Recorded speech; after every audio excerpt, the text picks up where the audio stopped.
והסיפור הזה קוראים לו דירה להשכיר. יש לי את זה. יפה מאוד. ידעתי שיש לכם, ואני בטוח גם שאתם אוהבים את הסיפור הזה, ובחרתי אותו, את הספר הזה, את הסיפור הזה, מפני שיש בו שני דברים מעניינים. אחד, הסיפור מדבר על זה שבסוף הכי חשוב זה מי החברים שלי, מי השכנים שלי, ואיך אני חי איתם. ואם אני מצליח ואני אוהב אותם, אז גם לי טוב. והדבר השני, קוראים לדירה דירה להשכיר, והיום דירות להשכיר זה נושא בתל אביב.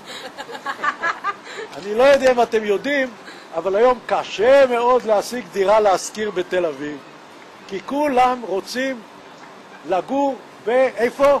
תל אביב. בתל אביב. הלך הזמיר, באה יונה. חישקל עלתה לקומה האחרונה. קוראה את השלט, פותחת את הדלת, עומדת בפנים ומסתה קלט, כל הכבוד. באים אליה כל השכנים, עומדים מסביבה, מסבירים לפנים.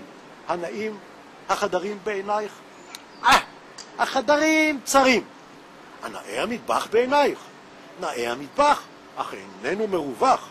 הנאה המסדרון בעינייך? מרובה בו הצל, המסדרון אפל. ובכן, לא תשבי איתנו? אשב ואשב בחפץ לב, כי השכנים טובים בעיניי. היונה לא הסתכלה על החדרים, ולא הסתכלה על המסדרון, ולא הסתכלה אם הבית קצת הצבע מתקלף. היא הסתכלה מי השכנים, והשכנים מאוד מצאו חן בעיניה. אז היא אמרה, עם שכנים כאלה אני רוצה לחיות, גם אם הדירה לא כל כך טובה. ובעצם, מה אנחנו עושים בתל אביב?